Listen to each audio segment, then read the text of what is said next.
아가서 4장 1절 말씀, 우리 엄청 짧은 말씀인데 한 목소리로 크게 읽겠습니다. 시작. 내 사랑, 너는 어여쁘고도 어여쁘다.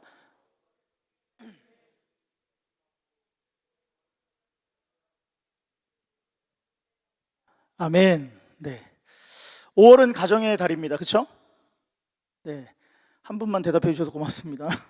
네, 5월은 가정의 달입니다.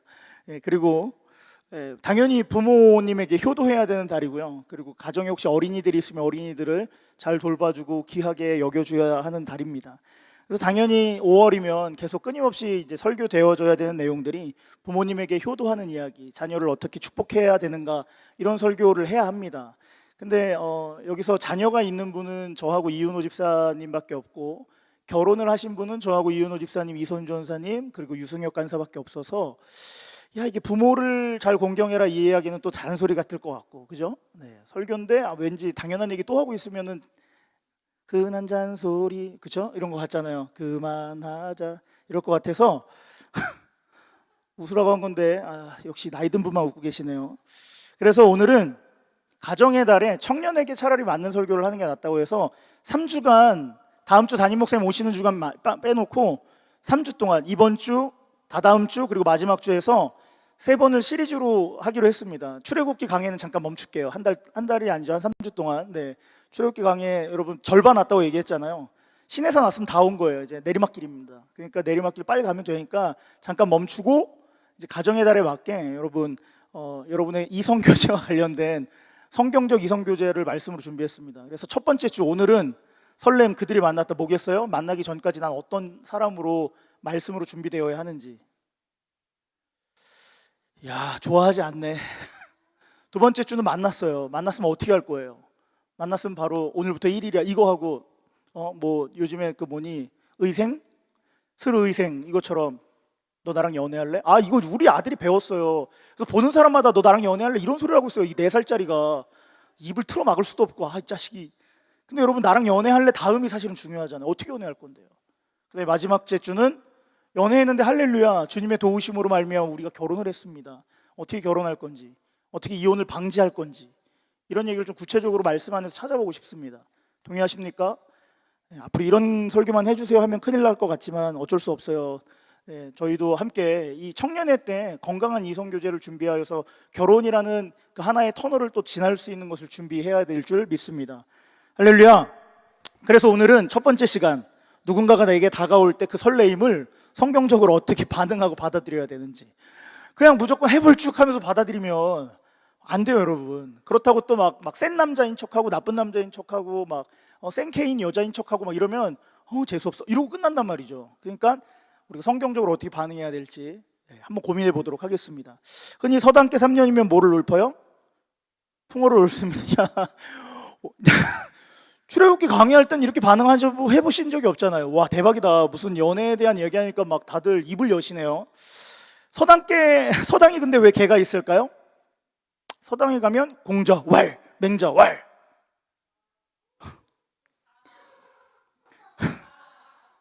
호주에서 쓰는 화폐가 뭔지 아세요? 호주머니. 전국 노래자랑의 송혜 할아버지가 죄송합니다. 어쩔 수 없어요. 지금 준비했어요. 송혜 할아버지가 샤워하고 나오시는 모습을 5글자로 얘기하면 뭐예요? 알고 있구나. 얘들 검색해본 애들이에요. 여러분, 이거 뭔지 아세요? 여러분, 이런 개그를 뭐라고 하냐면 소개팅에서 써먹으면 백전백승인 소개팅 유머라고 나와. 이거 제가 준비한 거 아니에요. 이거 구글에 나오는 말이에요. 대박이죠. 근데 우리 양희찬 형제님 검색해보셨군요. 할 수 있죠 뭐. 네, 당연히 여러분 이런 유머 잘못 쓰셨다가는 소개팅에서 밥값만 내고 여러분 퇴짜 맞습니다. 누군가가 나에게 다가온다. 이거 설레이는 일이에요? 절망스러운 일이에요? 매우 설망스럽답니다. 설레이는 일입니다. 만나는 거 두근반 세근반 하는 일이에요. 예를 들어서 지난주에 등록한 교회 오빠가 너한테 관심 있다 이러는 순간 교회에 오는 즐거움이 여러분 폭발할 거예요. 보이지 않는 하나님보다 이제 보이는 오빠가 눈에 들어오니까. 그리고 온전히 우리의 예배당에 오는 관심은 뭐예요? 그 오빠를 위해서 어떤 옷을 입을지, 그 오빠를 위해서 어떤 향수를 뿌려야 되는지, 그 오빠를 위해서 오늘 아침에 코디는 뭐부터 준비해야 되는지가 항상 고민일 겁니다. 슈퍼촉이 발동되는 거죠. 그래서 오늘 이런 얘기를 좀 가지고 얘기할 건데, 이런 얘기를 중심으로 4가지 소주제를 정했습니다. 첫째는 우리가 생각하는 호감, 매력이라고 하는 것의 2가지 얼굴에 대해서 좀 생각해 볼 거예요. 매력이 도대체 어떤 모습을 갖고 있는지. 두 번째, 매력 있는 내가 되기 위해서 우리는 어떤 것을 준비해야 되고 무엇을 행동해야 되는지. 그 다음에 3번째는 누군가 내게 다가올 때 내게 그 관심 표현을 보냈을 때 우리가 어떻게 생각하고 그것을 받아들일지 말지를 고민해 보자는 거예요. 여러분, 대부분 흔히 그냥 그죠? 네. 내 조건에 딱 맞아떨어지면 생각도 안 하고 이렇게 교제를 시작하는 경우가 많은데, 그렇게 하지 말자는 거예요. 그 다음에 끝으로, 그래서 예수 믿는 저와 여러분이 사랑에 대한 정의를 어떻게 내려야 될 것인지에 대해서 오늘 함께 나눠보고 싶습니다. 여러분, 호감에 대해서 어떤 정의를 갖고 계세요? 호감. 추우면 호우하고 먹는 뭐 그런 건가요? 일반적으로 여러분 유머를 하면 안 되겠네요. 매력이라고 얘기하기도 합니다. 근데 이 호감 갖는 이유에 대해서 UCLA 대학에서 그 대학과 또 감성지능에 대한 이 연구기관인 탤런트 스마트라는 기관이 있는데, 여기에서 이런 연구를 했어요. 연구 대상자 100만 명으로 해서 하나의 연구를 진행해 봤습니다. 상대방에게 호감을 갖는 이유가 몇 가지 있는데, 첫 번째 뭐냐면 사교성, 외모, 지성 일 줄 알았어요. 근데 아니라는 거예요. 예, 안심해도 돼요. 호감 갖는 가장 큰 조건은 뭔지 아세요, 여러분? 여러분, 제가 이거 얘기한 대로 사교성, 외모, 지성이면 여러분 옆에 있는 분 보세요. 아니, 됐어요. 여러분 거울로 보세요. 호감 호호하고 감 먹는 그거밖에 안 되는 거잖아요. 그렇죠? 근데 여러분, 놀랍게도 호감을 갖는 조건이 뭐냐면, 첫 번째 진심, 두 번째 투명함, 세 번째 이해심이었어요. 다시 뭐였어요? 형제님들 적으세요. 형제님들 적으세요, 제발. 여러분, 자매님들 근육을 원하지 않는다고요. 현빈 같은 현출한 얼굴을 원할 때도 있지만 안 원할 때가 현실적으로 더 많아요. 그러니까 형제님들 오늘 적으세요. 민우 형제님 글 옆에다가 남는 칸에다 다 오늘 받아 적으세요. 여기가 오늘 빼곡히 적어서 나가야 돼요. 여러분, 오늘 지금 장난 아니에요. 여러분, 연애 어떻게 할 거예요? 설레임이 오는 순간도 없을 수도 있습니다. 충격 발언. 첫 번째 뭐였어요? 진심. 두 번째 투명함. 그 다음에 이해심이었어요. 그런데 안타깝게 우리는 호감을 주기 위해서 뭐에만 집착해요? 외적인 거에만 집착하잖아요. 내 겉모습, 그죠? 내 스펙, 이거에만 관심을 갖고 있습니다. 왜 그럴까요? 그 이유에 대해서 이렇게 얘기합니다. BIG 스테레오 타입 때문에 그렇대요. BIG 스테레오. BIG는 크다 이게 아니라 beauty is good. 아름다움이 뭐예요? 최고로 좋다라는 고정관념이기 때문에. 예. 그것 때문에. 근데 그게 왜 만들어졌어요? 사회적 통념 때문에 만들어진 거예요. 다시 얘기하자면 우리는 외적인 거, 스펙, 여기에 집중하는 이유가 하나 있어요. 그거는 세상이 우리를 그렇게 가르치는 거예요. 그렇죠? 예, 이따가도 얘기하겠지만 여러분, 신데렐라가 못생긴 거 봤어요? 팥쥐는 항상 이만한 점을 갖고 있는데 콩쥐는 얼마나 예뻐요. 이해 가시죠? 그러니까 아름다움의 기준을 갖고 산 그 친구들에게는 항상 누가 구하러 와요? 왕자님. 그러니까 자꾸 사회적인 통념 안에서 우리는 외모에만 집착하게 되는 거죠. 그래서 호감은 아름다운 것이다라는 정의를 다 갖고 있습니다. 맞습니까? 되게 진지해지셨네요. 호감스럽지 않으시네요. 하지만 놀랍게도 이 BIG는 1980년 이전만 해도 전혀 중요한 것이 아니었습니다. 왜 그런가 하냐면, 여자는 얼굴이 예뻐서 여자가 아니라 뭐가 예뻐야 여자지? 마음이 예뻐야 여자다라는 슬로건이 압도적으로 사회를 지배하고 있었어요. 그런데 80년대 중반을 지나가면서 성형수술이라든지 다이어트라든지 이런 것들이 들어오면서 오히려 이 고정관념이 바뀌기 시작한 거예요. 뭘로? BIG, Beauty is Good이 된 거죠. 그런데 이 BIG는 무엇과 비슷한가 하면, 여러분, 지역감정과 비슷합니다. 예를 들어서 제가 오늘 설교 중에 지역감정을 불러일으키는 소리를 하면 바로 어떻게 돼요? 오늘 예배는 여기서 종료해요. 그 다음에 다음 주에 이각규 목사는 주보에서 이름이 빠져요. 그 다음에 저와 여러분은 오늘로서 안녕. 우리의 의지와 상관없이 저는 그냥 나가게 돼 있는 거죠. 되게 세게 얘기했네요. 그런데 여러분, 사석에서는 어때요? 제가 지역 감정을 불러일으키는 이야기를 하던 말던 사실 목사가 어떻게 그래? 하지만 그냥 그러려니 하고 들어요. 이와 마찬가지로 BIG 스테레오 타입도 예쁜 게 제일이야 라고 말하지만 공적인 자리에서는 절대 말할 수 없지만 사적인 자리에서는 항상 이야기가 거론되고 있다는 거죠. 한 학자를 소개하겠습니다. 다이앤 포시라는 동물학자가 있습니다. 이 학자는 어린이, 대학생, 그 다음에 초등교사에게 외형적으로 예쁘고 그렇지 않은 사람들을 배치해서 이들에게 어떻게 행동하고 어떻게 이들을 대해주는가를 실험했어요. 재밌는 실험이죠. 어떤 결과가 나왔을까요? 어린이, 대학생, 초등교사 모두 예쁘고 잘생긴 사람에게 굉장히 친절하고 굉장히 잘 그들을 대접해줬다라는 전형적인 BIG 스테레오타입이 증명되어 버립니다. 물론 사회심리학자들은 BIG 스테레오타입이 저와 여러분의 본성에 따라 생겨난 것이 아니라 뭐에 따라서? 사회적인 학습에 따라서 형성되었다는 걸 이야기하고 있어요. 그러므로 여러분, 아름답고 잘생김을 추구하는 것은 죄가 아님을 조심스럽게 밝히고 싶습니다. 예, 죄가 아니에요. 충분히 아름다워지고 싶어 하시는 여러분들의 모습은 어쩌면 사회가 만들어 놓은 당연한 패턴이라는 거예요. 방금 얘기한 것처럼 대표적인 게 뭐예요? 그림책들. 못생긴 공주는 절대 나오지 않아요. 예쁜 공주가 나와야 잘생긴 왕자가 등장하고요. 그래야 구조를 받고 사과를 먹어도 살아날 수 있는 거예요. 동의하십니까? 예, 고개를 되게 끄덕거리시네요. 오늘 자매님들이 많이 왔으면 참 좋은데 아쉽네요. 예, 웃기려고 애를 많이 씁니다. 그래서 여러분, 사회적 분위기상 콩쥐는 무조건 예쁘고 파치는 심술 가득해야 되고 악녀들은 늘 추녀의 모습을 갖고 있어야 돼요. 그렇죠? 예, 바로 이런 것들이 바로 학습을 통해 우리를 계속 BIG 스테레오타입에 갇히게 만드는 요소라는 거죠. 사실 결혼 전까지 청년들에게 필요한 것은 되게 많습니다. 맞죠? 그런데 많은 청년들은 지나치게 어디에 집착하고 있어요? 외모와 외향성, 어떤 이 스펙에 집중하고 있어요. 안타까운 현실인 거죠. 이로 인해서 더 중요한 것을 뭐 하지 못해요? 준비하지 못한다는 게 안타까운 거예요. 그럼 여러분, 여기서 우리가 알 수 있는 건 뭐예요?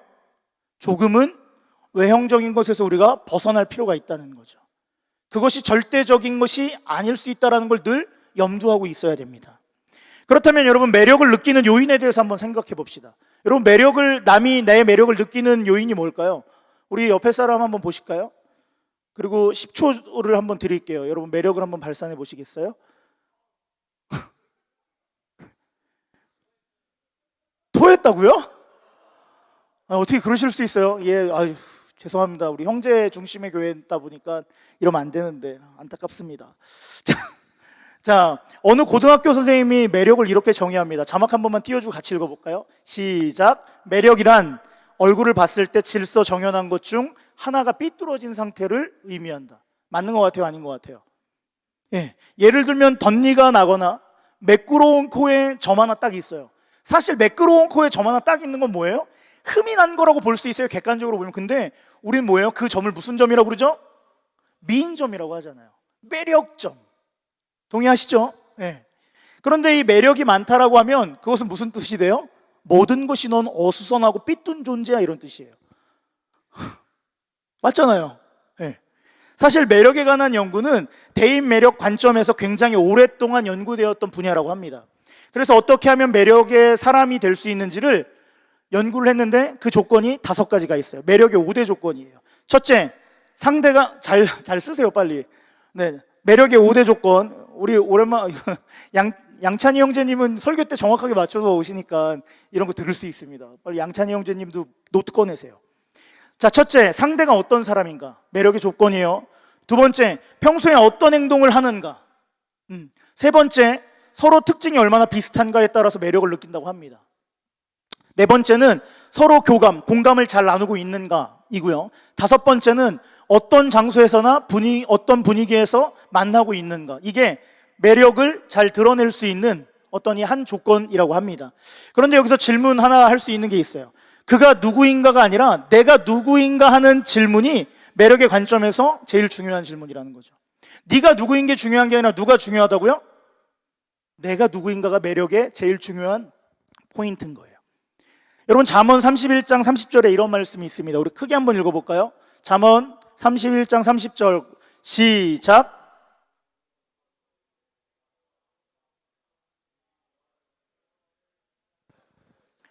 뭐와 뭐가 대조되고 있어요? 고운 것, 아름다운 것이 여호와를 경외하는 것과 지금 대조를 이루고 있습니다. 맞나요? 네, 말씀 잘 보세요. 그런데 우리는 어디에 자꾸 집착해요? 아름다운 것에, 외형적인 것에 집착한다는 거죠. 그래서 이 시간 옆 사람을 한번 좀 가까이에 있는 사람 축복해 주세요. 당신은 정말 여호와를 경외하시는 분이십니다. 시작. 네. 할렐루야. 자신 있게 선언해 주세요. 여러분, 우리는 우리의 마음에 있는 것이 정말 중요하다라는 것에 대한 인식을 갖고 있지만 사실 그 실제화할 수가 없습니다. 왜 그래요? 우리는 사람이기 때문에 그래요. 그래서 당연히 우리는 외모를 보고 외모에 집착하는 거예요. 그러나 여러분, 진짜 매력적인 것은, 찐 매력은 여호와를 경외하는 것으로부터 흘러나온다라고 성경이 말하고 있는 거죠. 할렐루야. 이게 성경적 진리예요. 그렇다면 오늘 이 예배를 드리고 있는 모든 분들은 어떤 분이에요? 매력적인 분이에요. 한 번 더 옆에 있는 분에게 당신은 성경적으로 제일 매력적인 분이십니다. 시작. 예. 할렐루야. 아멘, 아멘, 아멘. 예. 여러분 정말 매력적이세요. 사랑하고 축복합니다. 자, 그러면 호감 가는 나라는 존재가 되기 위해서 6가지를 좀 얘기해 드릴게요. 6가지. 호감 가는 나예요. 첫 번째, 매력 발산에는 경계가 없다라는 거예요. 호감 가는 내가 되기 위해서 이걸 기억해야 돼요. 매력 발산에는 뭐가 없다? 경계가 없다. 대부분 형제들은 자신만이 가지고 있는 매력을 잘 발굴하지 못해요. 그래서 TV에서나 볼 수 있는 조각미남이나 현빈 이런 형제님들 바라보시면서 우리는 어떻게 해요? 네, 점점점 비교하고 우울해지고 골방에 처박혀서 하나님 보기도 싫어해요. 네, 이게 현실인 거죠. 2011년에 여러분 2월달 EBS 다큐프라임이라는 채널에서 남과 여라는 프로그램을 한 적이 있습니다. 남과 여. 거기서 매력에 대한 아주 재밌는, 흥미있는 이야기를 합니다. 특이하게도 매력과 상관없는 주제를 하나 꺼집어내서 좀 인상이 깊었습니다. 그것은 뭐냐면 여러분, 땀 냄새예요. 뭐라고요? 땀. 땀 냄새가 깊이 스며든 티셔츠 한 장을 가지고 실험을 한 거예요. 네. 이 땀을 통해서 배출되어지는 면역 유전자가 하나 있다고 합니다. 그게 뭐냐면 HMC 유전자라고 해요. 남녀 간의 끌림을 이 HMC가 어떤 역할을 해주는가에 대해서 한번 실험을 해봤습니다. 내 땀 냄새가 옆에 있는 형제, 자매에게 끌림을 줄 수 있을까요? 벌써 오늘 예배를 통해서 여러분 땀을 흘리는 몇몇 형제가 저 포함해서 있어요. 예, 냄새 나네요. 네, 이런 거죠. 근데 이것이 여러분 형제, 자매 이성에게 영향을 줄 수 있을까 하는 거예요. 어떻게 생각하세요? 당연히 이 이야기를 왜 꺼냈겠어요? 놀라운 건 서로 면역 구조가 비슷하거나 맞으면 땀 냄새에도 끌릴 수 있다는 연구 결과였습니다. 그러니까 중요한 게 뭐예요? 열정적으로 찬양을 하면서 땀이 막 서로 흐르면, 그리고 그 가운데 면역 체계가 맞는 사람이랑 눈빛이 딱 맞고 그 냄새와 그 향기가 내 코를 팍 뚫고 들어오면 우리는 오늘부터 뭐가 되는 거예요? 1일이 될 수 있는 거죠. 놀라운 진리 아닙니까? 그럼 여기서 우리가 해야 되는 거 하나가 있어요. 뭘 열심히 드려야 된다? 예배. 이거 웃죠? 이거 진짜 팩트인데. 여러분, 예배를 잘 드리는 것이 우리에게 또 다른 교제의 방향성을 제시해 주기도 한다라는 거예요. 그러니까 여러분, 남친 여친을 우리 교회에서 멀리 찾지 말고, 교회 밖에서 찾지 말고, 제발 부탁이니까 교회 안에서 발견할 수 있기를 주님의 이름으로 권면합니다. 할렐루야. 단 조건은 하나 있어요. 끌릴 때는 좋겠지만 면역 체계가 다르면 어떻게 해요? 그 형제는 교회를 떠나야 될 수도 있습니다. 네. 우스갯소리지만 실제로 연구 결과가 그렇게 나왔어요. 근데 끌리는 것은 유전자 땀 냄새를 통해서도 끌릴 수 있다는 건, 여러분, 그 끌림, 매력이라는 그것은 너무나도 광범위한 부분이라는 걸 우리가 생각해야 되는 거예요. 즉, 다큐프라임은 뭘 말하고 싶어요? 굳이 사회가 말하는 매력의 요소, 그 외모에만 집착할 필요가 있다 없다? 없다라는 거예요. 그렇기 때문에 매력의 한계는 없다는 것을 인정하고 나에게 있는 것 중에 어떤 것이든지 내 매력을 찾아서 발산하는 게 여러분 중요합니다. 할렐루야. 내 매력은 누가 주셨죠? 천지를 창조하시고 오늘날 나를 이 땅 가운데 보내신 누가 주셨어요? 하나님이 주셨기 때문에 충분히 여러분이 신앙 안에서 찾아가고 만들어갈 수 있다라는 거죠. 반대로 여러분, 어떤 형제들은 자매들에게 오해하는 부분이 또 하나 있어요. 뭐냐면 자신의 근육에 대한 부분이에요. 여러분, 형제들이 착각하는 것 중에 근육에 대해서 자매들이 엄청 끌리기 때문에 내가 근육을 잘 만들어 놔야지라고 착각들을 하십니다. 그런데 여기 지금 자매님들이 전사님 포함해서 한 6분 정도 앉아 계시지만 맞나요, 자매님들? 고맙습니다. 아니라고 해주셔서. 좌우로 고개 흔들어 주신 여러분들도 사랑하고 축복합니다. 맞아요, 여러분. 사실 자매님들은 개개인의 취향이래요. 그게 좋아하는 자매도 있겠지만 아닌 자매들이 훨씬 많다라는 거죠. 이 말은 형제들의 근육은 보편적인 매력의 대상이 안 된다라는 거예요. 물론 자매가 남자의 근육을 매력으로 느낄 때가 있긴 하대요. 자매님들 극공감하실 거예요. 뭐냐면 생활 속에서 병뚜껑을 따지 못하는데 그 오빠가 와서 한번 빡 열어주면 어머, 예진이 어떻게 입 가렸어? 예? 생활 속에서 차 이렇게 타고 가는데 백미러가 잘 안 보이네 하면서 이렇게 딱 어깨에 딱 그 있잖아요, 그거 헤드레스트에 머리 빡 다 갖다 댔는데 팔 거기서 이렇게 됐는데 나는 걔한테 아무런 사심이 없는데 그 자매님은 이 오빠의 괜히 근육이 나를 안정감 있게 만들어주는 것 같은 느낌들, 뿐만 아니라 무거운 걸 들고 있을 때 그가 와서 후딱 들어주고 올라가고 그는 안녕하고 떠나갈 때, 이럴 때 실제로 생활 속 근육에 매력을 느낀다고 합니다. 미안해 주광아, 너를 욕하는 건 아니야. 계속 운동하셔도 됩니다. 하지만 여러분, 그것이 우리의 매력 발산의 절대적인 게 된다라는 건 여러분 오해라는 거죠. 그래서 형제들 잘 들으세요. 근육만 가지고 자매의 마음을 얻을 수는 없습니다. 근육만 가지고는 절대 결혼할 수 없습니다. 그럼 뭐가 더 필요한가? 말씀 양육이 필요합니다. 할렐루야. 아멘 하세요, 형제님들. 우리에겐 근육의 양보다 말씀 양육에 대한 양의 그 일정한 양이 필요하다라는 거죠. 형제님들 동의하신 분들은 아멘. 힘보다 중요한 것이 바로 뭐예요? 건강한 마음을 쓸 수 있는 그 마음의 힘이 우리에겐 필요하다라는 거죠. 사랑하는 여러분, 우리의 매력이 겉으로 보이는 외모에서 드러난다고 생각하는데, 다시 말하지만 학습된 결과입니다. 진정한 매력은 우리 속에 있는 매력임을 여러분 기억하셔야 되고, 그것을 끊임없이 드러낼 준비를 하셔야 되고 드러내셔야 합니다. 그래야 이성으로부터 끌림 현상을 만들어낼 수 있고, 우리는 그 내면의 아름다움을 통하여 아름다운 교제를 진행할 수 있게 돼요. 여러분, 두 번째 기억하셔야 될 게 있어요. 매력에 있어서 기억해야 될 것은, 매력 있는 내가 되기 위해서는 큐피트의 화살은 멀리 가지 않는다라는 거예요. 뭐라고요? 큐피트의 화살은 멀리 가지 않는다라는 걸 기억해야 돼요. 내 배우자가 어디 있을까라는 고민을 항상 하잖아요. 안 하십니까? 네, 할 거예요. 목사님, 제 여친은 창녕고등학교에 없어요. 전역이 효원고등학교에 있어요라고 했던 어떤 한 학생이 있어요. 그러면서 창현 여학생들을 되게 욕했던 친구가 하나 있어요. 창현 여학생들은 여학생이 아니라 형제님입니다, 막 이렇게 얘기하고. 그쵸? 우리 창현 졸업하신 분들. 근데 그 형제님이 여전히 솔로예요. 네. 무슨 말입니까? 우리가 만날 수 있는 그 사람은 우리의 반경 범위 안에 있다는 걸 기억해야 된다는 거예요. 여러분, 지리적 근접성과 결혼의 상관관계를 연구한 학자가 있습니다. 여러분, 별의별 학자가 다 있죠. 네. 미국의 사회학자 J.H. 보사르라는 사람이에요. 보사드.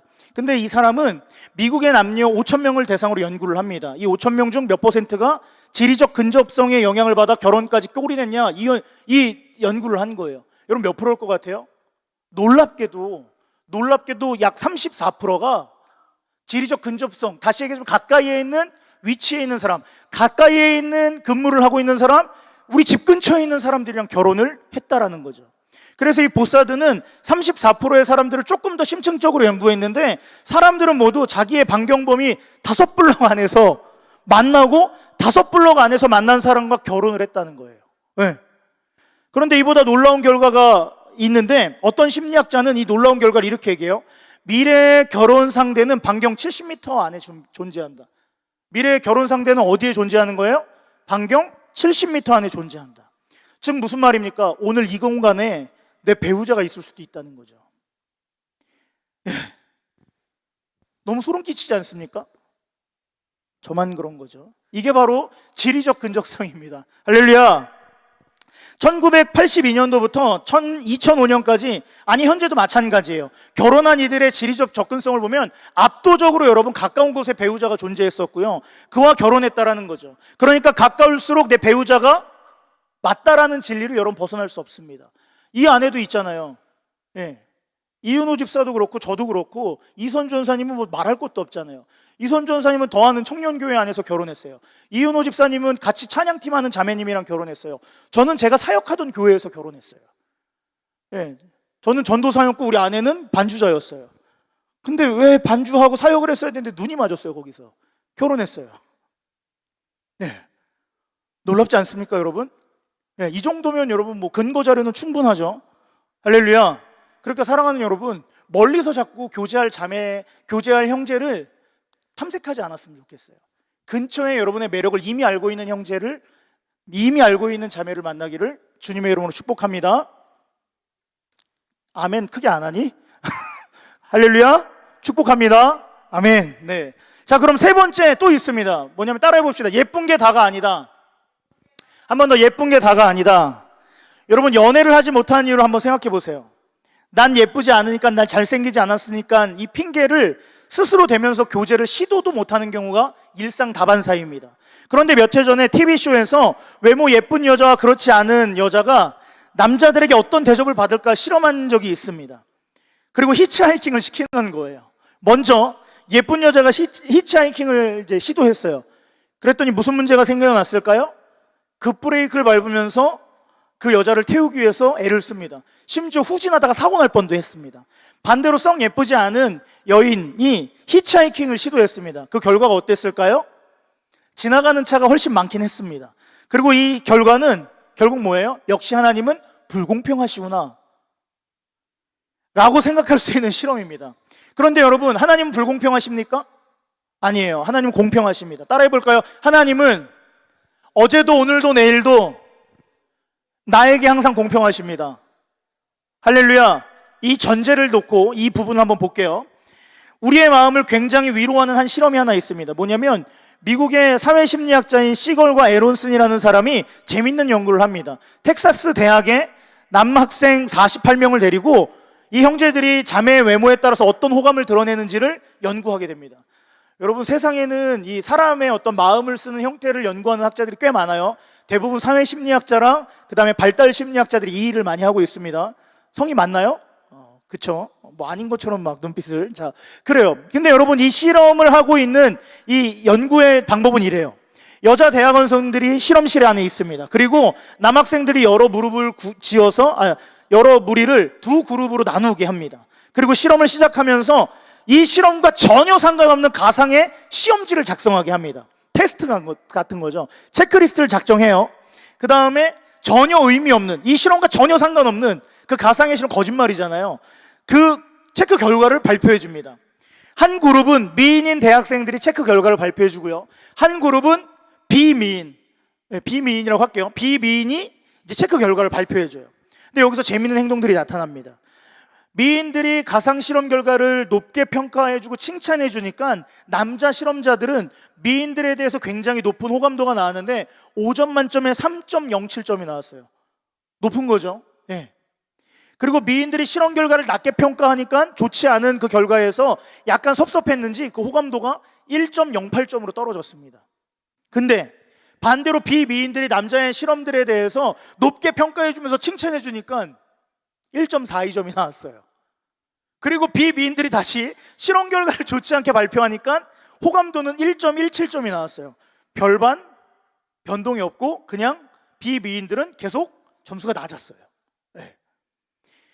여러분, 칭찬을 들으면 기분이 좋아져야 되는 게 맞습니까? 아닙니까? 맞죠? 근데 말한 사람이 미인인 경우에는 그 칭찬의 호감도가 폭발적으로 올라갔고요. 아닌 경우에는 그냥 관심도 없다라는 거죠. 그럼 여기서 하나 알 수 있는 게 있어요. 스토커가 왜 생기는지를 알 수 있는 결과였다라는 거죠. 하지만 비미인들은 칭찬을 해도 욕설을 해도 상관없어요. 호감도는 변화가 없기 때문에 뭐예요? 우리의 인생 가운데 스토커가 찾아올 기회조차 없다라는 거죠. 그럼 인생이 피곤해요? 안 피곤해요? 피곤하지 않다라는 거예요. 결론은 여러분 이거예요. 예쁠수록 뭐 조심해야 된다? 말 조심해야 됩니다. 내 말에 저 남자가 상처받으면 어떡하지라는 걱정을 하면서 미인들은 사셔야 돼요. 특히 예쁜 여성들은 스토커로부터 자신을 보호하기 위해서 절대로 칭찬에 인색해야 됩니다. 그런데 비미인들은 삶을 편안하게 살 수 있어요. 무슨 말이에요? 하나님은 공평하세요. 동의하십니까? 근데 여러분, 예쁘다라는 개념은 잘 생각하셔야 돼요. 비교 우위적인 인식입니다. 다시 얘기하자면 매우 악한 표현이에요. 예쁘다, 진짜 예쁘다, 잘생겼다, 이거 정말 악한 표현이에요. 즉 누군가를 기준점으로 해서 예쁜지 안 예쁜지가 결정되는 거잖아요. 인식 자체가 나쁜 거죠. 질서 정연하게 생겼다, 너는 참하다, 착하다라고 표현하는 게 맞습니다. 정말 예뻐, 짱이야 이렇게 말하는 건 잘 기억하세요. 이건 죄입니다. 믿으십니까? 안 믿으세요? 믿으셔야 돼요, 여러분. 그렇기 때문에 지나가 오늘 막 교회 처음 온 자매님이 너무 예쁘면 어떻게 착하게 생기셨네요, 이렇게 얘기하셔야지 우와 예뻐 막 이러면서 막 다른 자매님이랑 비교하면 그건 악의 길로 가는 길이고요, 그거는 사망의 음침한 길에 서 있는 거예요. 할렐루야. 기억하세요. 외모가 행복을 좌지우지하는 게 절대로 아니라는 말이에요. 할렐루야. 그런데 왜 우리는 20, 30대를 살아가면서 마치 외모가 나에게 행복감을 주는 것이라고 착각합니까? 그것은 뭐냐면 그 외모의 뿌리가 어디에 있는가를 살펴봐야 돼요. 여러분, 외모의 뿌리는 어디에 있는가 하냐면, 따라해 봅시다. 내면. 한 번 더, 내면. 그래서 이 외모의 아름다움이 시들어지기 시작하면 행복감이 느껴지지 않는 거예요. 왜요? 아름다움의 기준이 이 내면에 있어야 되고, 내면의 아름다움을 통해서 우리가 점점점 성숙해져 가야 되는데, 우리의 내면에 집착은 안 하고 외형에만 집착하니까 내면이 전혀 상관없이 외모만 가꾸려고 막 몸부림치다 보면 어느 순간 그것이 도달하게 되지 않게 되니까 실망하고 좌절하고, 그 내면은 계속 점점점 더 상해져 가는 거죠. 그런데 처음부터 이 사람이 내면의 아름다움에 매료되기 시작하면, 행복을 느끼기 시작하면 외모가 시들어져도 행복할 수 있는 거예요. 여러분, 결국 우리의 외모는 어떻게 돼요? 퇴화하잖아요. 언젠간 늙습니다. 제가 좋아하는 드라마 부부의 세계를 보니까 그래요. 김희애 누님, 지난번에 제가 이영애라고 그랬는데 죄송해요. 이영애님 죄송합니다. 혹시 이 영상을 보고 계시진 않겠지만 이영애님 공식적으로 죄송해요. 김희애 님이 보니까 되게 주름이 장난 아니세요. 예, 그렇게 예뻤던 김희애 님도 그걸 감추기 위해서 계속 무언가를 관리를 받고 계신 것 같아요. 어제 거 보니까 어제 건 되게 탱탱하시더라고요. 예, 그게 뭐예요 여러분? 결국 우리는 아무리 아름다움을 외형적으로 갖고 있어도 계속 퇴화할 수밖에 없는 거예요. 막을 수 있다 없다? 없어요. 하지만 여러분, 내면의 아름다움은 처음부터 계속 가꾸다 보면 이 내면의 아름다움은 어떻게 돼요? 나이가 들면 들수록 상하는 게 아니라 성숙해져 가잖아요. 할렐루야. 노년기에 됐을 때 여러분의 내면의 성숙함이 하나님 닮아있기를 주님의 이름으로 축복합니다. 할렐루야. 여러분, 그래서 하나님은 사무엘상 16장에서 이런 말씀을 하세요. 그 말씀의 배경을 우리가 잘 알고 있어요. 하나님이 사무엘을 부르세요. 그 다음에 이새의 아들 중에 한 명에게 뭐 하라고 하세요? 기름 부으라고 하세요. 그래서 하나님께서 누구에게 기름을 부으라고 하시죠? 다윗에게 기름을 부으라고 하세요. 그리고 이새의 첫째 아들을 이제 먼저 대면하게 되죠. 어때요? 순간 보니까 키도 훤칠하고 잘생겼어요. 저 같은 거죠.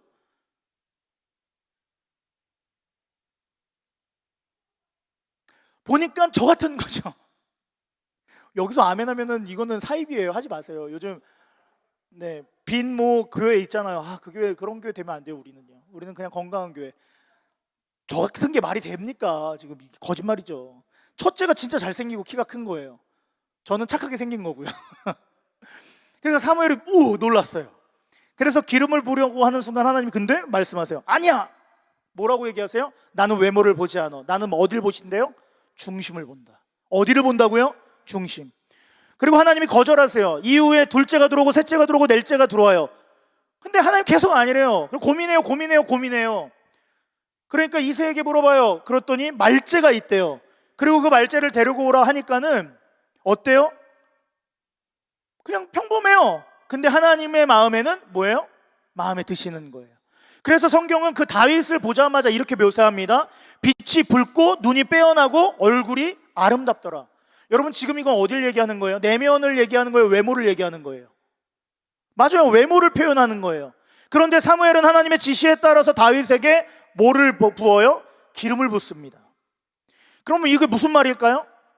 물론 본문을 깊이 살펴보고 체크해 봐야겠지만, 이 말은 하나님은 지금 어딜 보신다고 얘기하셨어요? 내면, 중심 보신다고 하셨어요. 그런데 16장에 등장한 다윗의 그 당시의 모습은 아직 하나님이 보시기에 중심이 아직은 준비되어 있지 않다라는 거예요. 단, 언제? 다윗이 기름받은 이후의 삶을 한번 보세요. 그 삶은 어때요? 굉장히 혹독하고 너무나도 우리는 잘 알고 있어요. 그가 어떻게 힘들게 살았는지. 사울에게 쫓겨요. 굴에 숨어 지내요. 침을 흘리면서 수치를 당해요. 아둘람에서 무리들과 함께 살아요. 10년이 넘도록 죽을 고생만 그렇게 합니다. 그러면서 근데 어떻게 되어져 가죠? 다윗의 내면이 여호와를 찬양하게 돼요. 하나님과 함께하게 되어 눈물 지으며 살아갔던 그 순간을 통해서 다윗은 하나님이 원하시는 그 중심이 내면의 아름다움으로 드러나기 시작하는 거죠. 할렐루야. 하나님의 마음에 합한 자가 됩니다. 그로부터 외모의 매력이 풍겨나오게 되는 것이 시작되는 것이죠. 어디로부터 출발이에요? 내면으로부터 외면으로 흘러가는 거예요. 사랑하는 여러분, 누군가를 만나고 스스로 매력적인 내가 되고 싶습니까? 그러면 분명한 원칙을 지키세요. 그것은 외모로 주어지는 게 아니라는 것을 말뚝 박으셔야 돼요. 학습으로 외모 우월주의가 아니라 우리의 내면에 하나님을 경외하는 마음이 있을 때 저와 여러분은 매력적인 사람이 되는 거예요. 동의하십니까? 하나님도 아름답다 여기시는 그 중심은 또 다른 누군가가 봐도 아름다운 사람이 될 수 있는 거예요. 할렐루야. 그래서 가까이 있는 사람에게 한 번 더 눈 부릅뜨고 얘기해 주세요. 당신의 중심을 가꾸십시오. 시작. 한 번 더. 내면이 아름다운 당신이 되기를 축복합니다. 시작. 내면이 아름다운 당신이 되기를 축복합니다. 네 번째로 우리가 생각해 봐야 될 게 있어요. 뭐냐면 자기 정체성 확립이라는 거예요. 따라해 봅시다. 자기 정체성 확립. 이게 여러분의 매력을 체크하는데 너무 중요한 일이에요. 여러분, 늘 사랑을 확인하려고 하는 사랑은 오래 갑니까? 못 갑니까? 사랑을 안 해봐서 모르죠. 속상하다 진짜. 오늘 말씀 끝난 다음에 여러분에게 교제의 특권이 있기를 주님이 여러분 축복합니다. 이렇게 했을 때 막 확 나가면 참 좋은데 그건 성경적이지 않아요. 그러나 저는 기도할 거예요. 여러분들이 정말 아름다운 교제하기를. 할렐루야. 그런데 잘 들으세요. 매 순간 사랑을 확인하려고 하는 사랑은 절대 오래가지 못합니다. 자기 나 사랑해? 응. 5분 지나서. 자기 근데 진짜 나 사랑해? 응. 10분 지나서. 근데 자기 나 어떻게 사랑하는데? 사랑해. 그러니까 증명해봐. 여러분 계속 이렇게 확인한다면 여러분 어떻게 해요? 어느 순간 이별 통보입니다. 매번 사랑을 확인하고 그 질문을 시도 때도 없이 하면서 칭찬을 받기 원한다면 나중에는 성의도 없고 사랑도 없어지는 거예요. 여러분 기억하세요. 그럼 왜 사람은 사랑을 확인하려고 하는 걸까요? 그 이유는 나를 사랑하는 것을 확인하는 게 중요해서가 아니라 자기 정체성이 약하다라는 말이에요. 내 정체성이 약하니까 그 사랑을 자꾸 확인받고 싶어하는 거예요. 그래서 자기 자신을 잘 안다라고 생각하는 그 사람한테 자꾸 사랑한다라는 말을 들으면서 내 정체성을 체크하려고 하는데 여러분 자기 정체성은 남이 결정해 주는 거예요? 내가 찾아가는 거예요? 내가 찾아가는 거잖아요. 여러분 사회 심리학자들과 발달 심리학자들에 의하면 이 정체성, 자기 정체성, 셀프 아이덴티티는 언제 확립될까요? 그럼 청년기에 확립이 된다고 합니다. 그런데 문제는 이 자기 정체성이 형성되지 않으면 성년기에 접어들면서부터 친밀감을 갖기 어려워지는 거예요. 놀라운 거죠? 왜 그럽니까? 자기 자신에 대한 확립이 안 되니까 타인에게 보여줄 자아가 없는 거예요. 그래서 두려운 거죠? 그러니까 어떻게 돼요? 자꾸 숨고 싶은 거예요. 그러니까 고립되는 거예요. 아니면 자기 자신에게만 몰두해서 이기적이고 비사회적인 인간이 된다라는 거죠. 자기 정체성 너무 중요한 거예요. 오늘 우리가 연애 성경적 교제에 대한 부분을 함께 생각하고 있어요. 근데 이 친밀성이라고 하는 건 있잖아요. 여러분 자기 정체성과 타인 정체성을 융합해 가는 능력입니다. 그리고 훈련이에요. 그래서 양보를 통해서 배려를 통해서 때로는 사과하기 힘든 상황을 통해서 야 미안하다라는 말 한마디를 통해서 이 친밀성의 훈련이 만들어지는 거죠. 그런데 이렇게 중요한 셀프 아이덴티티가 확립되기 이전에 사랑을 먼저 시작하면 그 사랑은 어떻게 될까요? 자기 정체성을 위한 사랑으로 전락해버리는 거예요. 건강한 사랑이 되지 않는다라는 거예요. 여러분 여기서 자기 정체성을 확립하기 위한 네 가지 사랑의 네 가지 특징이 있습니다. 첫 번째예요. 잘 들어보세요. 상대로부터 일반적인 칭찬과 찬사만 듣기 원한다. 네. 두 번째, 항상 자기에 대한 평가에만 신경 쓴다. 나 어때? 나 오늘 예뻐? 세 번째, 자기 자신을 상실할까 봐 늘 불안해하면서 그 사람에게 계속 자기 자신을 물어본다. 네 번째, 상대의 일거수일투족에서부터 눈을 떼지 못합니다. 그래서 어때요? 끊임없이 연락을 하는 거예요. 카톡일이 지워졌는데 답변이 안 와요? 왜 답 안 해? 이런 일이 일어나는 거예요. 뭐가 없기 때문에 자기 정체성 확립이 안 돼 있는 상태에서 사랑을 해버리니까 자꾸 집착하게 되고 그 사랑을 소유하고 싶어하고 건강하지 않은 연애의 방법들이 드러나기 시작하는 거죠. 결국 이런 교제는 오래가지 못합니다. 그것은 상대가 자신을 비추는 거울의 역할을 못한다는 사실을 깨닫고 이별 통보를 하고 슬퍼하고 또 비슷한 연애를 시작하면서 계속 건강한 연애가 아니라 망가지는 연애로 전락해버린다는 거죠. 그래서 여러분 한번 생각해 보세요. 10대, 20대 초반에 하는 연애 오래 갑니까? 안 갑니까? 여러분, 저는 고등학교 교목으로 있잖아요. 학기 초가 시작돼요. 저는 늘 고등학교 1학년 담당이거든요. 학기 초가 시작되잖아요. 그러면 한 달 안에 커플이 엄청나게 많이 늘어나요. 왜냐면 창녕고등학교 남녀공학이니까. 근데 이 한 달 안에 엄청나게 많이 막 저희 오늘부터 1일이에요. 목사님 와 저희 축하해 주시고 초코파이 하나만 주세요 이러는데 저는 주면서 얘기하겠죠. 너는 2달, 너는 3일, 너는 1시간? 네. 왜요? 자기 정체성이 전혀 확립되지 않은 상태에서 계속 불안정한 교제를 해버리니까 서로에게 상처만 남아서 빨리 떨어져 버리는 거죠. 네. 자기 정체성이 온전히 형성되어 있지 않으면 사랑은 늘 패망의 결과가 돼버립니다. 그런데 문제는 현대사회의 청년기는 어때요? 점점점 더 길어져 가고 있어요. 독립하는 시기도 점점점 늦춰지고 있어요. 자기 정체성을 확립하는 나이가 더 뒤로 가고 있다는 사실을 여러분 아십니까? 그렇다면 여러분 우리가 하나 생각해야 되는 거 있어요. 건강한 정체성 안에서 진정한 친밀성은 무엇인가 하는 거예요. 진정한 친밀성. 그것은 뭐냐면 나를 상대에게 나누는 것이 건강한 우리의 친밀성이라는 거죠. 뭘 나눈다고요? 나 자신을 나누는 거예요. 이기적인 내가 되는 게 아니라 이타적인 내가 되어야 하는 거예요. 그러니까 여러분 이성교제라는 것은 결혼하기 전에 이 사람이 결혼할 상대인가를 확인하는 시간이 아니라 내 정체성을 한 사람과 나누는 그 친밀성의 연습이 바로 이성교제라는 거예요. 동의하십니까? 네. 여러분 우리 주님의 사랑으로 인해서 우리는 뭐예요? 거듭난 존재예요. 우리는 삶을 다시 시작하는 사람이 됐어요. 새로운 생명을 부여받았습니다. 여기서부터 우리는 셀프 아이덴티티의 출발점을 놓고 시작해야 돼요. 예수님 만난 그 시점부터 우리의 셀프 아이덴티티가 더욱더 건강한 셀프 아이덴티티로 가는 거예요. born again 됐으니까요. 영혼을 약속받은 백성이라고 하는 복된 정체성으로부터 친밀성이 흘러나와야 됩니다. 할렐루야! 할렐루야! 하나님과 나와의 친밀성 속에서 내가 교제하고 있는 이 사람에게까지 그 영적인 친밀성이 온전하게 흘러가야 할 때 우리는 건강한 설렘을 가지고 건강한 교제를 할 수 있습니다. 할렐루야. 저는 했죠. 네. 여러분이 그러한 분들이 되기를 주님의 이름으로 축복합니다. 큰일 날 뻔했네. 네. 다섯 번째예요, 여러분. 다섯 번째는 좀 특이해요.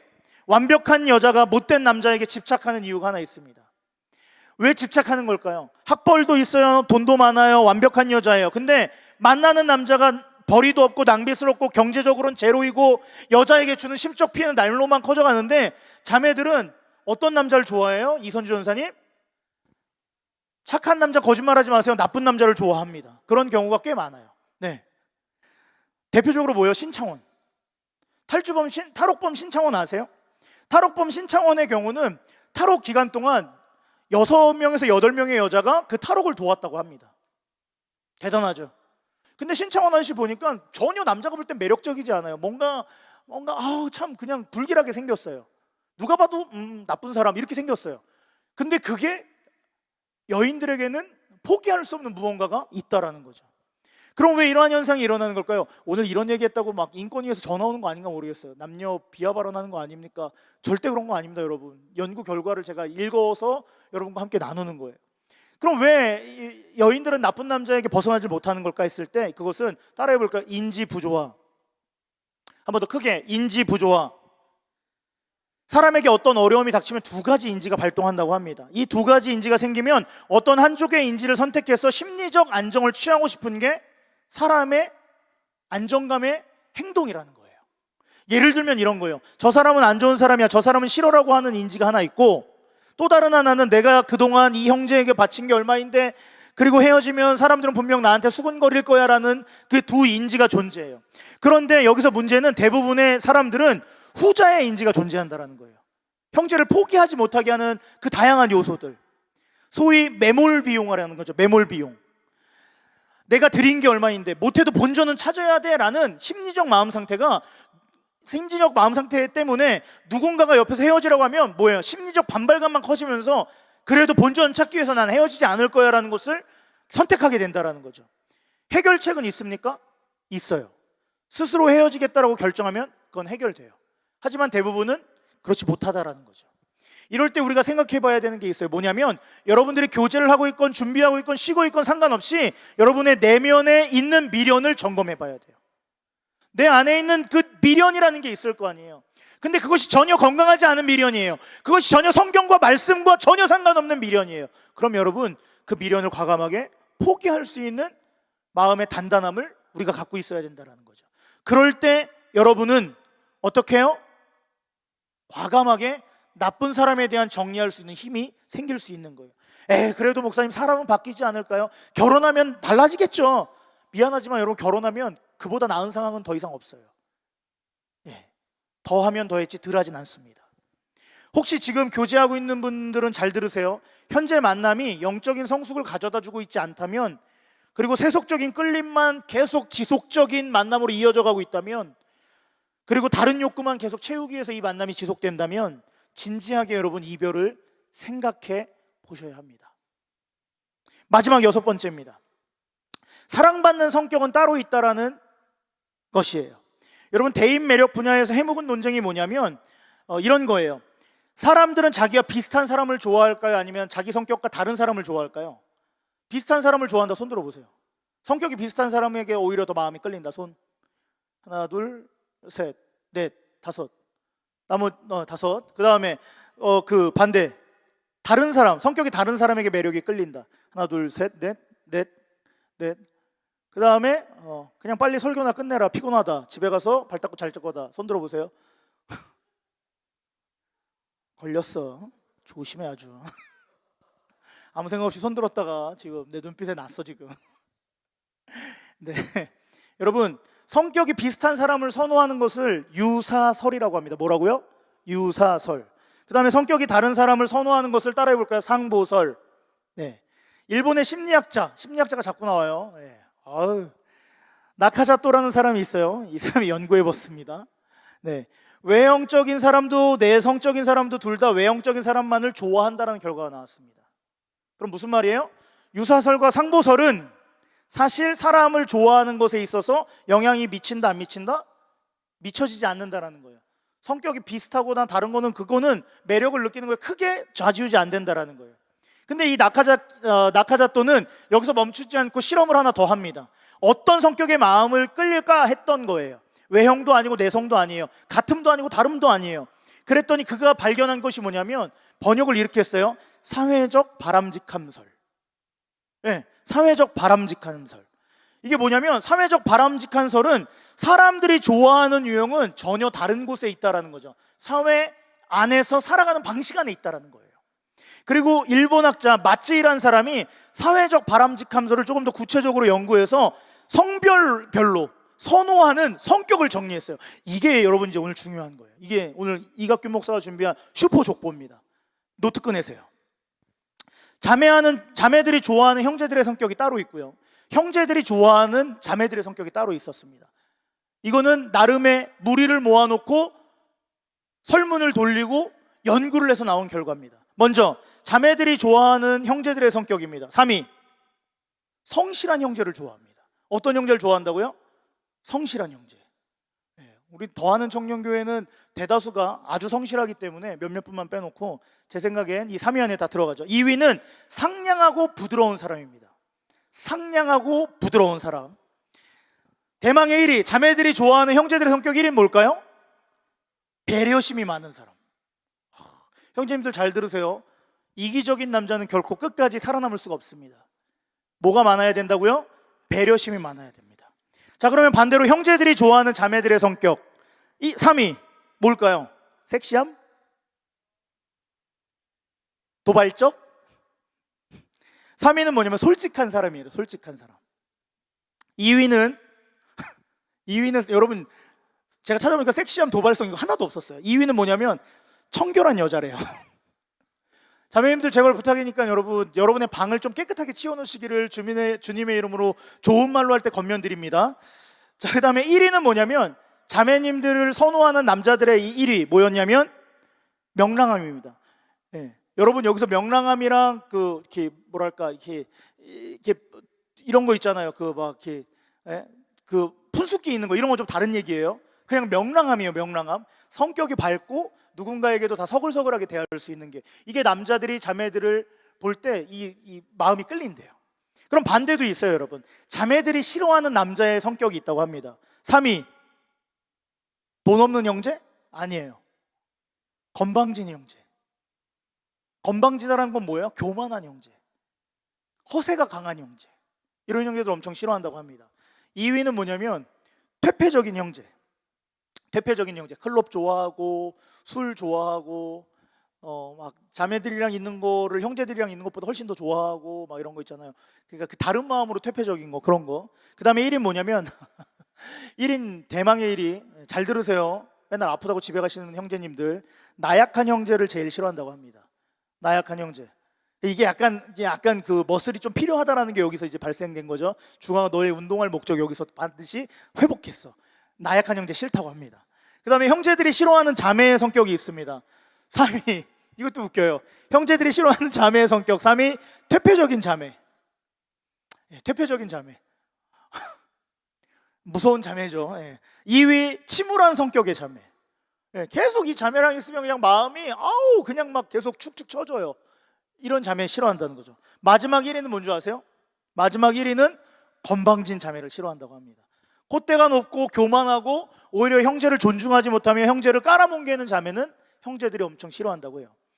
여러분, 우리가 이성이 다가올 때 생각해야 될 것이 있어요. 이것뿐만이 아니라 체크해야 될 것들이 있어요. 사실 좋은 성격, 나쁜 성격보다도 우리가 그렇다면 이성이 우리에게 다가올 때, 그러면은 이 성격 유형대로 따라가는 것이 아니라 우리가 체크리스트를 가지고 저 형제랑 교제를 해도 되는지, 그냥 성격만 놓고 보는 게 아니라 외형적으로 보이는 것만 놓고 보는 게 아니라 이제는 진중하게 그 내면을 볼 수 있는 체크리스트가 있다라는 거예요. 한번 발표해 드릴까요? 형제님 것도 있긴 한데, 자, 그러면은 형제가 자매에게 다가올 때, 자매님들 펜 들으세요. 체크리스트가 있습니다. 첫 번째, 이 형제가 이기적인 목적으로 나에게 다가오고 있는지 아닌지 확인하셔야 됩니다. 여러분, 형제님들이 다가오는 경우는 여러 가지 목적이 있겠지만 혹시라도 다른 목적이 있거나 내 외모에 매력을 느껴서 온 건 아닌지라는 것을 점검하셔야 돼요. 자매님들 알겠죠? 알겠으면은 우리 고개 한 번만 흔들어 주실까요? 예진이도 크게 흔들어야지. 고맙습니다. 두 번째, 이 형제가 영적인 모범을 내게 주고 있는지를 체크하셔야 돼요. 영적인 모범. 유승혁 간사님 잘 들으세요. 결혼했다 끝난 게 아니에요. 이 형제가 영적인 모범, 묵상을 잘하는지, 양육은 잘 받고 있는지, 하나님의 말씀을 사모하는지, 예배는 목숨같이 지키고 있는지. 영경아 잘 들어야 돼 너. 절대로 여러분 지금 보고 있는 모습 그 이상의 삶은 결혼 이후에 존재하지 않습니다. 지금 보는 게 결혼 이후에도 고스란히 접목돼요. 그렇다면 고맙게도 박주강 형제님은 신랑감 1등이에요. 세 번째 체크리스트예요, 자매님들. 장래의 가족을 부양할 만한, 세 번째 체크리스트, 위험과 환난으로부터 나를 지켜주고 싶다라는 바람을 표현하는 사람인가. 이거 너무 중요하겠죠, 그죠? 자매님들을 보호받고 싶어 해요. 그래서 남편은 양치기와 같아야 한다라는 말은 술람미 여인의 거의 지혜로운 고백입니다. 또 이거 양치기를 양아치라고 생각하시면 안 돼요. 남편이 양아치와 같아야 된다? 이거 아니라 양치기와 같이 뭐 해야 되는 거예요? 일거수일투족을 돌아봐주고 품어주고 안아줄 수 있어야 돼요. 여러분, 나중에 양치기 리더십을 조금 나눌 수 있을 기회가 올지 모르지만, 여러분, 양치기들은 뭐 하냐면 아침에 일어나자마자 그 양들의 모든 것을 체크를 해요. 눈에 벌레가 끼지 않았는지, 발톱에 상처는 없는지, 온몸에 벼룩이 돌아다니고 있진 않은지, 그 다음에 얘들의 잇몸 상태는 괜찮은지, 이걸 아침 새벽같이 일어나서 하나씩 돌아봐 주는 거예요. 왜요? 생각보다 양들은 미련하고 멍청해요. 그리고 앞을 보는 눈이 너무 멀어서 쉽게 다칠 수 있고 넘어져서 여기저기 까져서 걷지 못할 경우가 많아요. 마치 그런 거예요. 남편은, 내 형제는 그러한 존재여야 한다라는 이 술람미 여인의 고백은 아름다운 지혜로운 고백입니다. 자매님들 기억하세요. 남편은 누구와 같아야 된다? 양치기. 자매님들 크게 얘기하세요. 지금 이선 전사님만 결혼할 거 아니잖아요. 여러분도 결혼하실 수 있습니다. 그 다음에 네 번째, 장래의 가족을 부양할 만한 능력과 책임감이 보여지는가. 이게 무슨 말이냐면 사랑하는가는 반드시 책임감으로 증명되어지게 돼 있어요. 할렐루야. 네, 남자는 하나님이 그렇게 미안하지만 세팅해 놓으셨어요. 책임감, 자매를 책임지고 가족을 부양할 수 있는 그 마음을 태초에 주셨어요. 원죄 이후에 부어주셨어요. 할렐루야. 더 깊게 부어주신 거죠. 사실 생육하고 번성하는 모든 권한을 아담에게 주시고 그와 함께 돕는 배필과 함께 같이 만들어가게 하셨는데, 그 책임의 말씀의 힘을, 말씀의 책임을 더욱더 강하게 부여하신 건 아담이었어요. 그렇기 때문에 여러분, 사랑은 반드시 책임감으로 확인해야 돼요. 다섯 번째, 둘 관계에서 주도권을 잡고 리더로서 믿을 만한 행동을 하고 있는지도 자매님들 확인하셔야 돼요. 여러분, 여기서 리더와 독단은 정확하게 다른 표현입니다. 여기서 리더는 섬기는 리더도 표현 같이 되는 거예요. 여섯 번째, 나에게 공감하고 이해하는 태도를 날마다 보이고 있는가죠. 여러분, 공감은 누가 더 높아요? 형제보다 훨씬 자매가 높습니다. 그러나 전혀 형제가 공감하는 능력을 하지 않는다, 공감하는 표현을 하지 않는다라면 여러분, 사실 그건 문제가 있다는 거예요. 일곱 번째, 나를 명예롭게 대해주고 있는 거예요. 네, 나를 명예롭게 대해주고 있는가. 장점을 칭찬하고 자랑스럽게 여기고 심지어 그녀의 부모까지도 존중하며 높게 여기는 남성이라면 여러분, 결혼 각입니다. 여덟 번째 체크예요. 나의 이제 자매의 일을 자기 일처럼 걱정해 주는 사람인가. 네. 끊임없이 남자의 입장에서 자기 중심적인 대화가 이루어진다면 그건 문제 있는 교제예요. 아이, 그거는 상관없어, 그런 거 하지 마, 이런 식으로 나가는 거 여러분 옳지 않아요, 형제님들. 네. 형제님들도 잘 들으세요. 사실 자매의 체크리스트들은 형제들이 지금 잘못하고 있는 걸 스스로 보고 교정해 나가야 되는 것일 수 있습니다. 여덟 번째 했죠. 네. 그 다음에 마지막 아홉 번째예요. 로맨틱함이 서슴없이 표현되어질 줄 아는 남자인가. 여기서 중요한 건 뭐예요? 자매님들 잘 들으세요. 형제님들이 결혼하기 전에 로맨틱한 분위기에서 청혼을 하지 않는다라면 일주일의 시간을 더 주세요. 나 아직 마음의 준비가 되지 않았어. 네, 왜 그래요? 여러분, 성적인 것과 로맨틱한 건 완전 다른 거예요. 로맨틱은 우리가 회복해야 되는 순수한 사랑의 표현입니다. 할렐루야. 네. 그러니까 형제님들 잘 기억하세요. 대충 얼렁뚱땅 이 자매가 나한테 다 넘어왔다고 해서 결혼할 생각이들 하지 마세요. 그건 성경적이지도 않고 하나님도 싫어하세요. 자매님의 눈에서 눈물을 왈칵 쏟아질 수 있을 만한 로맨틱한 청혼을 준비하시기를 주님의 이름으로 권면드립니다. 할렐루야. 네. 오늘 이 영상을 보고 있는 분들은 상당히 이상하게 보겠다. 저 목사 뭔데 자꾸 애들한테 연애 특강하고 있는지. 그죠? 자, 반대로 자매가 형제에게 다가올 때 체크해야 되는 리스트가 있습니다. 자매님들 잘 들으세요. 나는 이러한 여자인가 아닌가를 지금 확인하시면 돼요. 그리고 형제님들은 지금 내 주변에 혹시라도 이렇게 보이는 자매가 있는가를 한번 상상해 보시면 됩니다. 첫 번째, 아내와 어머니라고 하는 정체성을 우선으로 여기고 있는 자매인가. 여러분, 사회적 정체성 속에서 이 두 가지는 우선적이어야 합니다. 왜 그럽니까? 자매는 인생의 32%를 누군가의 아내로, 누군가의 엄마로 살 수 있도록 하나님은 자매에게 특별한 은혜를 부어주셨습니다. 그렇기 때문에 이 두 가지의 정체성을 받아들이지 못하는 자매라면 고민하셔야 돼요. 두 번째, 이 자매가 나를 존중하고 있는지를 확인하십시오. 1차적 가장의 역할인 리더로서 길을 걷지 못할 수도 있어요. 자매가 자꾸 나를 무너뜨리려고 한다면. 세 번째 체크입니다. 그녀는 술람미 여인처럼 성에 대해서 건강한 태도를 취하고 있는가를 테스트하세요. 체크하세요. 테스트는 할 수 없죠. 체크하셔야죠. 말실수였어요. 의외로 자매님들이 성적인 것을 더럽게 여기는 경우가 많습니다. 근데 여러분, 성은 하나님이 주신 가장 아름다운 육체적인 표현입니다. 믿으십니까? 할렐루야. 그로 말미암아 뭐가 출발해요? 새로운 생명이 출발하는 거예요. 그로 말미암아 두 사람의 연합이 아름다움으로 드러날 수 있는 거예요. 성적인 건 그럼 더러운 거 아니에요. 아름다운 사랑의 결실입니다. 혹은 자매가 성을 터부시하거나 해픈 경우도 있어요. 이런 자매들 조심하셔야 돼요. 네 번째, 자매가 자신의 역할에서 즐거움을 찾고 있는 여성인 걸 확인하세요. 따뜻하고 생기 있는 아내와 가정은 자신의 삶의 자세에서부터 출발한다라는 거죠. 다섯 번째, 성실하고 스스로 동기부여를 할 수 있는 사람인가. 무슨 말이에요? 동기부여가 부정적인 자매들이 상당히 많습니다. 아, 그거 싫어, 그거 하면 안 돼, 무조건 이렇게 나가는 게, 들어보지도 않고 명분도 없어요. 그러다 보면 뭐예요? 계속 서로 간의 갈등만 커져만 갑니다. 여섯 번째입니다. 삶의 방향이 같은가 아닌가를 체크하십시오. 삶의 방향이 다르면 아무리 친밀해져도 시간이 지나면 지날수록 우리의 거리는 저 멀리 떨어져 있는 거리가 되어 있습니다. 마지막 7번째는 싱글의 시절을 어떻게 이해하고 있는 거예요. 싱글의 시절. 여러분, 싱글의 때는 외로워서 견딜 수 없는 때입니까? 아니에요. 싱글의 시기는 가장 고귀한 사랑을 위해서 준비하고 내면을 가꾸는 시간입니다. 즉, 이 시간은 하나님과의 관계를 만드는 시간이에요. 내가 싱글로 혼자 있는 시간은 발을 동동 구르는 시간이 아니라 그 시간에 더 하나님을 만나야 되는 거죠. 그래서 그 하나님과의 관계 속에서 누군가에게 나눌 사랑을 채울 수 있는 시간을 만들어가는 거예요. 여러분, 이것이 없으면 공허함의 연속이고요, 누군가를 만나도 너와 나는 또 깨질 수밖에 없는 겁니다. 할렐루야.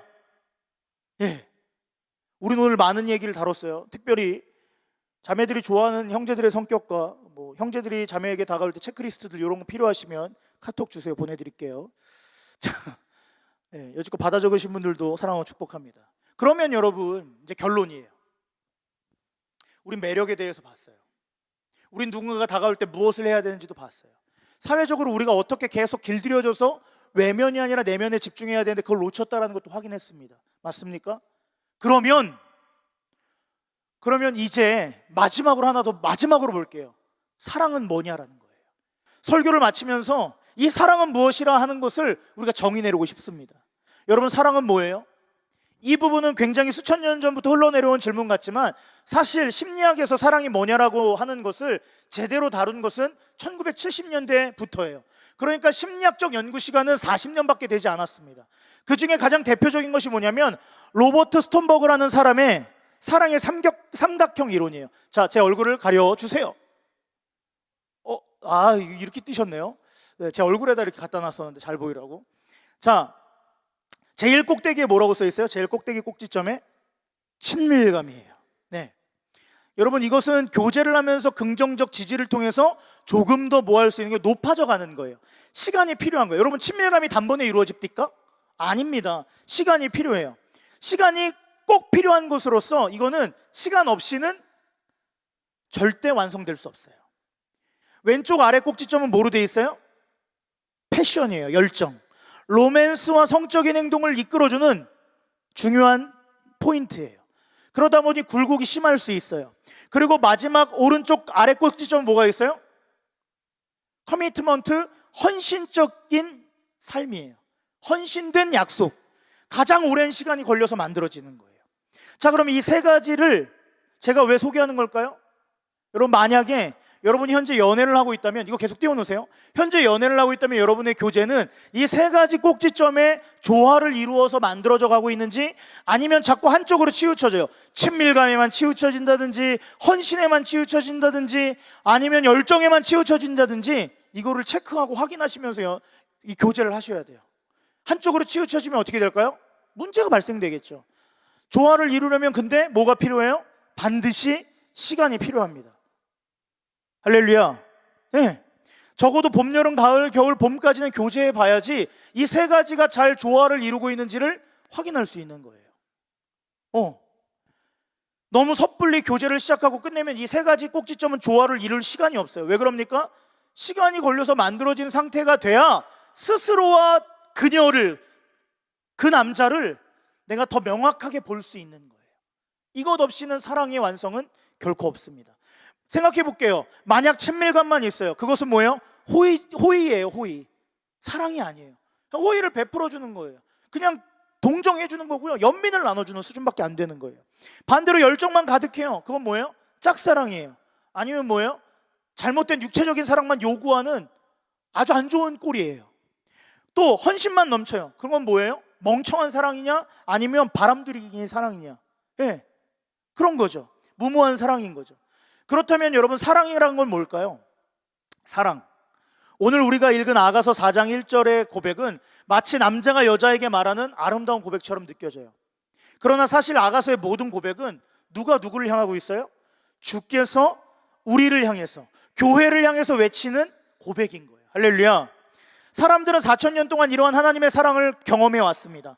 지금도 저와 여러분은 그 사랑 안에 살아가고 있어요. 그런데 우린 아직도 이 사랑을 정의하지 못하고 있어요. 왜?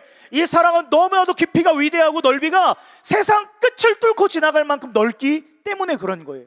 그래도 사랑의 정의를 정의해 보려고 사랑은 이겁니다라고 얘기해 보고 싶어서 노력했을 때 저는 고린도전서 13장 4절부터 7절까지의 말씀이 가장 비슷하지 않을까 생각이 들어요. 우리 함께 고린도전서 13장 4절부터 7절까지 한 절씩 또박또박 큰 목소리로 사랑은 이런 것이야라는 것을 느끼면서 외쳐보도록 할게요. 시작.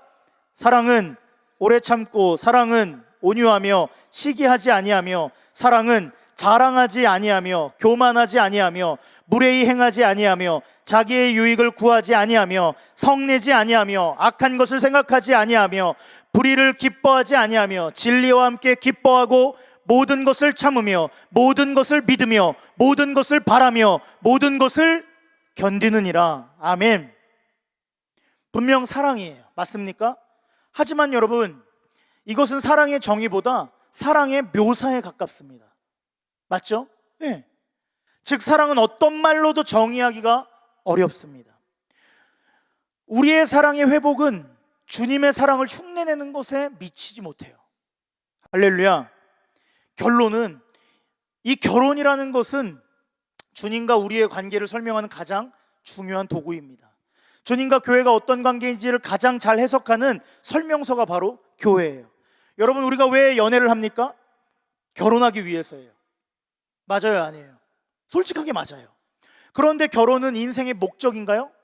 목적은 아니에요. 왜요? 결혼은 하나님과 교회의 관계를 이해하기 위한 해석에 불과합니다. 결혼을 통해서 하나님이 우리를 어떻게 사랑하시는지를 우리는 알 수 있는 거예요.